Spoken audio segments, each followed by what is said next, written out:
Au cœur des montagnes enveloppées d'une brume éthérée, se dressait un ancien monastère qui embrassait le ciel de ses flèches en bois vieilli.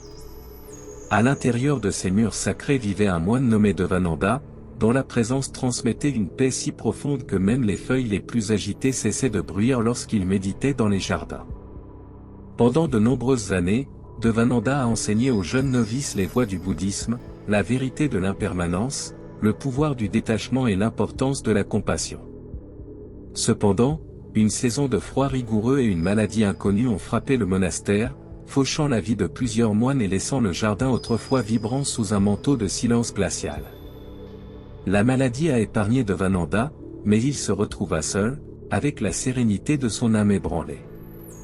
Ses mains, qui glissaient autrefois paisiblement sur les perles du mala pendant qu'il récitait des mantras, tremblaient maintenant, incertaines si la foi qu'il nourrissait depuis si longtemps n'était pas simplement un refuge temporaire contre l'adversité inévitable de la vie. Un après-midi de désolation, alors que Devananda errait dans le jardin désormais sombre, ses yeux captèrent un reflet inhabituel au milieu d'un amas de pierres.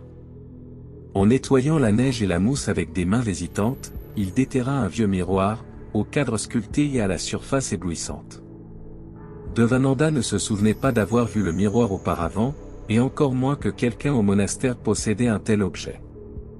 En se regardant dans le miroir, Devananda ne vit pas son visage marqué par le temps, mais plutôt des scènes vives de sa propre vie.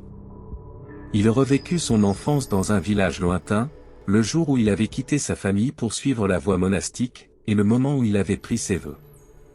Chaque reflet était une leçon, chaque image, un morceau du Dharma qui exigeait désormais sa méditation la plus profonde. Les nuits se transformèrent en jours, et les jours en semaines.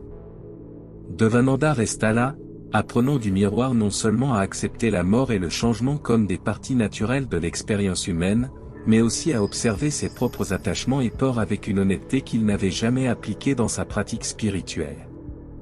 Avec l'avènement du printemps, les vents de la guérison amenèrent de nouveaux membres au monastère, et la vie reprit son cours avec la promesse d'un nouveau départ. Devananda partageait désormais les mystères du miroir avec les novices, leur enseignant que la vraie sagesse ne consiste pas à nier la souffrance ou la mort, mais à apprendre à se voir clairement à travers les innombrables reflets de l'existence, et dans ce processus, trouver la libération. Ainsi, le miroir du moine devint plus qu'un rappel de temps difficiles, il devint un symbole éternel d'introspection et de compréhension, un catalyseur pour rechercher le détachement et, finalement, la paix intérieure. Merci beaucoup de nous avoir rejoints. N'oubliez pas de vous abonner à la chaîne et d'activer la cloche de notification. Je vous souhaite une excellente journée et à la prochaine vidéo.